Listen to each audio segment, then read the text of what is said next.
La vie de Monica Bellucci est un véritable conte de fées.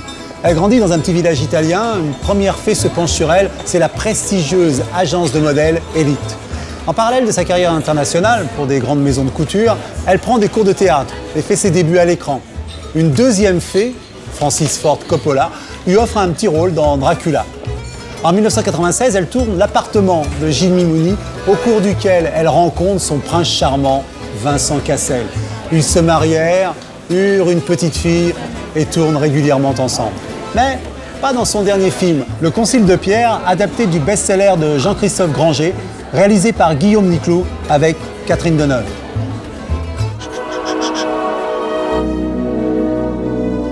Dis Lucane. Lucane, c'est joli. Il y a des enfants que l'on croit connaître.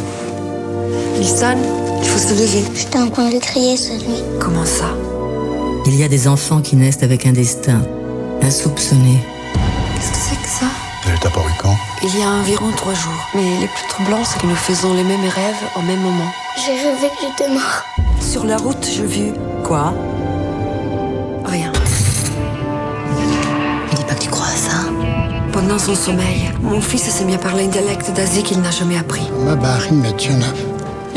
Depuis que cette marque est apparue, je vois des choses. Lucane? Il y a forcément une explication. Où est mon fils?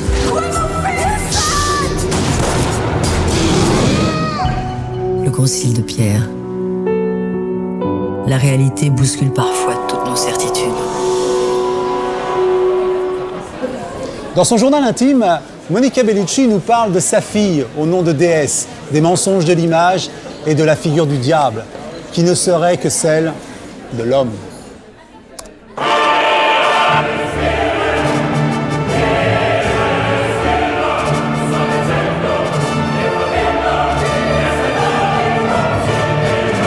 Quand on fait ce métier, c'est une prise de risque tout le temps, sans arrêt. Et faire du cinéma, je trouve que c'est toujours un grand risque, parce qu'on ne sait jamais ce que c'est un film. Non, on fait un film qui marche pas.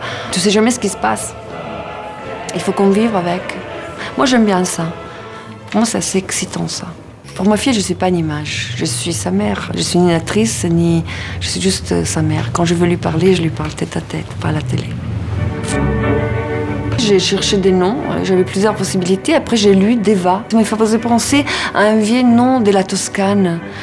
Et après, j'ai lu, et en effet, c'était un nom indien, ça veut dire créature céleste. Quand on regarde le monde, on voit la famine, la destruction et tout ça. C'est le monde dans lequel va vivre mon enfant et les enfants de tout le monde. Mais en même temps, je crois que si tu fais pas d'enfant parce que tu as peur de ça, c'est vraiment une vision trop noire de l'univers. Tu vois toute la beauté, toute la générosité, toute la chose merveilleuse qu'est un enfant. Ça dépend vraiment comment tu canalises les énergies de l'enfant.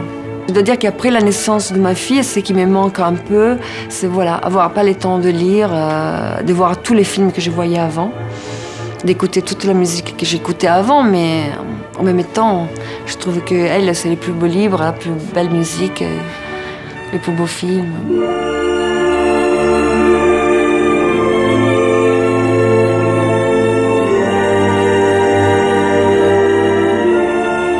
C'est difficile d'être objectif par rapport à soi-même. Alors, ce que je peux dire, italienne, très italienne. Du coup, à la fin, c'est assez cliché. C'est pas que j'aime tout ce que je vois, mais disons que j'accepte. J'accepte mes défauts. Je vous assure que les matins, quand je me réveille, c'est pas du tout la même image que je vois. Dans le sens que là, j'ai une belle lumière sur le visage, mais le matin, quand je me réveille, surtout si j'ai mon bébé et j'ai pas dormi bien, j'ai des cernes jusqu'à là, les cheveux partout, j'ai des journées où j'ai des boutons, voilà. Là, c'est un peu une construction d'image jolie, parce qu'on est en train de faire une interview à la télé. Je crois qu'à travers les journaux, à travers les images patinées, retouchées des photos, tu as quand même une image qui est détachée et qui est un peu intouchable, qui n'a rien à voir avec ce que tu es. En effet, c'est une création des médias. Mais c'est vrai que quand même, l'image peut être falsifiée par rapport à la réalité, c'est sûr. Un petit poisson, un petit oiseau, s'aimer d'amour tendre. Mais comment s'y prendre quand on est dans l'eau? un petit poisson. Mais je crois que les couples improbables, ils donnent des créations qui sont toujours inattendues et intéressantes. Parce que c'est pas... Moi, je n'aime pas les mots famille. Quand on me dit « Ah, elle fait partie de la même famille de cinéma », c'est un truc que vraiment je ne peux pas entendre. J'ai l'impression de faire partie d'une secte. Moi, j'aime bien justement les mettre ensemble des univers qui n'ont rien à voir l'un avec l'autre. Et c'est ça où, du coup, tout devient très créatif. C'est pour ça que, quand je pense au Mépris, l'effet de mettre ensemble Bardot et Godard, j'ai trouvé ça magnifique. Je trouve qu'il y avait un côté insolent. Et Bardot aussi était très insolente, naturellement insolente.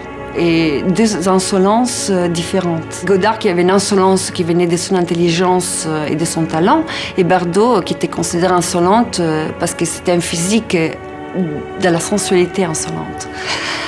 Et voilà, c'était beau de voir ces insolences de natures différentes coexister et créer justement un film comme Le Mépris. Une journée chez le diable. Une journée chez le diable. À l'intérieur, on a tous des points obscurs et noirs qui nous font agir dans une manière plutôt qu'une autre. Et je crois que c'est ça plutôt qu'intéressant, la partie cachée. Et je crois que c'est pour ça que la culture est intéressante là-dessus. Les livres, la peinture, la sculpture, le cinéma. Parce qu'en effet, c'est à travers toutes ces choses-là qu'il y a une manière de faire sortir toutes les différentes facettes, même entre guillemets dangereuses de l'être humain. Non, je suis plutôt curieuse du diable.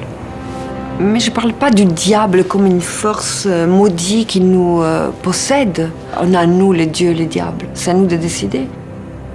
Moi, j'avais une copine à moi qui m'avait justement dit qu'il avait fait un rêve. Elle faisait l'amour avec les diables. Mais c'était quelque chose de très beau. C'est-à-dire que c'était cet homme qui avait la barbe, qui avait la queue, qui avait les cornes, qui avait les pieds de bouc. Voilà, vraiment un diable qui est arrivé et qui la prenait dans son lit et qu'il volait dans le ciel avec les étoiles et il faisait l'amour avec les diables. Elle était très perturbée par ce rêve. Mais maintenant, si tu analyses bien, les diables, c'est l'homme. Non, c'est l'homme. C'est aussi une figure qui est très érotiquement, ça présente aussi la masculinité en pleine puissance. D'ailleurs, quand on rencontre quelqu'un, on sent tout de suite si l'énergie passe ou pas. Je crois que l'humain il fait des choses magnifiques et des choses terribles. C'est nous qu'on est comme ça. Nous, on est incroyablement surprenants. Et en même temps, on est incroyablement dangereux et destructeurs.